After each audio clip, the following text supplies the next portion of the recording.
Hey, this is Joshua Vergara from Android Authority. What's going on, everybody? And today we're going to be taking a look at two of the hottest phones on the market right now, both of which are coincidentally made by LG. The Nexus 4, which just came out no more than maybe a week or two ago. Right here we have the LG Optimus G, and this is the version that is found on Sprint, which is also the international version, not quite the one that is on AT&T, but we'll get into that a little bit later. And I've been spending some time with the Nexus 4, and I've spent quite a bit of time with the LG Optimus G, rather, and I want to give you sort of my thoughts on these two powerhouse LG phones. So let's go ahead and get started. The interesting part about this comparison is that these two phones are really fraternal twins. LG has really come out of the gate with two powerhouse phones that actually have a lot in common. The LG Optimus G comes with an awesome quad-core Snapdragon S4 Pro processor that packs zero-gap technology on its 4.7-inch screen. On the other hand, the Nexus 4 packs a quad-core Snapdragon S4 Pro processor with zero-gap technology in its 4.7-inch screen. So you can see where the dilemma is. I swear, there are some differences between these phones. For starters, the Nexus 4 takes a much more rounded shape that is a lot like the Samsung Galaxy Nexus. The rounded corners make it seem smaller than the Optimus G, but really it's pretty much the same size. I've said in my previous review that I love the look of the Optimus G. It has a black slate look with a flat front that just looks incredible. The two torque screws on the bottom are a nice touch, and the back sports that really nice crystal reflection effect. The Nexus 4, on the other hand, doesn't have that black slate look, and it looks a lot like the Samsung Galaxy Nexus. It is a very clean look, though, and the Galaxy Nexus proved that this is a tried-and-true design. The screen does look great, and those trademark LG torque screws are found on the bottom, too. The Nexus on the back is surrounded by, you guessed it, a crystal reflection design as well. Honestly, it really does come down to your personal preference. While I really love the industrious look of the LG Optimus G, the Nexus design just feels familiar, and it really helps its appeal. Both phones feel great in the hand too, so I can't really give the edge to either phone in this department. Maybe we'll find something in the screens.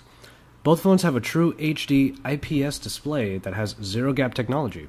That means the Corning Gorilla Glass layer is the only thing between you and the display. It really helps with the responsiveness of the screen, and it really is nice in practice. Both screens are pleasing to the eyes, and after I even brought both phones running the same game closer to my eyes, I found no true differences between these sharp and crisp screens. In reality, all I really got were dry eyes and a headache. So I guess it's a tie on this one too. Performance is great on both these phones because both of them have quad-core Snapdragon S4 Pro CPUs and Adreno 320 graphics processors. The LG Optimus G is listed among the top Android devices in benchmark ratings, and when it comes to the Nexus 4, and as you can see both of them are running this test right now, the Nexus 4 pretty much ranks right beside it. The experiences on both phones are buttery smooth, fast, responsive, and with 2 GB of RAM, multitasking was no problem at all. You're pretty much getting a great experience either way on both these phones, and I'm starting to realize that there's a trend in this comparison. Let's take a look at the cameras. I mentioned in my Optimus G review that I was excited at how its camera shows the potential for smartphone cameras. I actually found that with some good tools, it was pretty much possible to get a good picture or some good video out of this phone. And 13 megapixels is quite a number, and LG packs a bunch of other nice features into its camera too. Time-lapse shot, for example, is a useful tool that gets a bunch of shots during your shutter press so you can pick the best one. And being able to take a picture using just your voice is honestly pretty cool too. Now, while the Nexus 4's camera has less megapixels at 8, it does come with the new Jelly Bean 4.2 camera app, and it has a really nice interface now. Instead of traditional menus, you can press anywhere in the viewfinder and then swipe around to the appropriate area for changing your settings. Aside from that, it does come with the photosphere for 360-degree street view-like photos. In this comparison, even though I found that the Optimus G came with some cool extra features, I also found that it didn't really render colors quite like the Nexus 4. Pictures from the Nexus 4 were just a little more pleasing to my eye, at least in my opinion. The way that the Optimus G floods light washes out some of the detail in the color. Nonetheless, both are capable cameras, and if you want the sheer power and extra features, you can go with the Optimus G. But in this case, I just found the image quality of the Nexus 4 to be a little bit better. Now here's where things do start to look a little different. The Optimus G does come packed with a dated version of Android in Ice Cream Sandwich. See, the reason for it not being with the times, so to speak, is because LG has to put together its own Optimus UI to put over Android operating systems. and it does take time to put all of those things into the stock Android operating system, so the devices can sometimes get left behind by official Google devices that are always updated and are on the cutting edge. LG, however, did put some good thought into their UI, as the Optimus G comes with one of the most customizable stock interfaces around. It already does look nice and professional, but as you can see here, a lot of the things are customizable, like the theme, and in this case, the lock screen. The Nexus 4, on the other hand, comes with the latest and greatest that Google has to offer in Jelly Bean 4.2. This brings with it features like Google Now, which is a nice search and information center, widgets for the lock screen, an updated camera that you saw earlier, and an expanded drop-down that shows most of your used settings behind your usual notices. Now, having Google in your corner is definitely a nice thing to have, as the Nexus line will always get the most updated operating systems before all other phones. The Optimus G is a couple versions behind in the Android game by now, and though it will get the Jelly Bean update soon, it is only a matter of time before Google releases yet the next version of Android, and then all the other phones will have dated software again. As an Android nut and a bit of a purist, and I know there are a lot of you out there, having the Nexus 4 means that you have the most updated software, and that's really enticing for a lot of people. And I have to say, it's the same for me as well. So in this department, I have to give it to the Nexus 4 as well.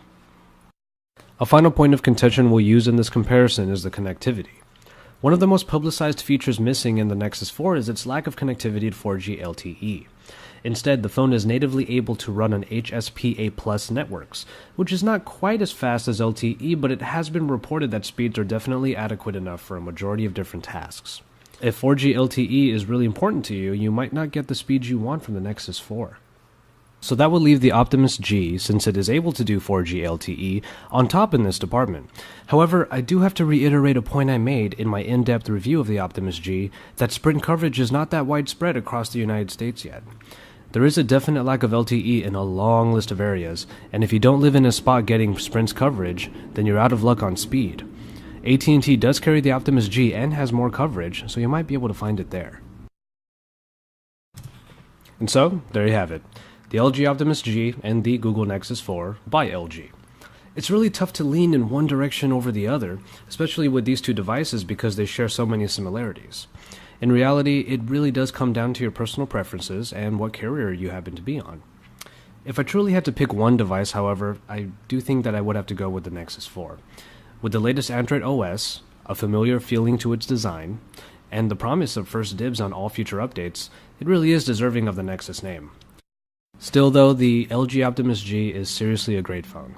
I love its black slate design, and overall it's one of my favorite looking phones ever. With the same performance as the Nexus 4, however, I really feel like the dated OS is the only thing that holds it back. As you can tell in this comparison, it was really hard for me to come to that decision. So, for my full written comparison and my in-depth review of the Nexus 4 coming soon, head on over to AndroidAuthority.com, your source for all things Android.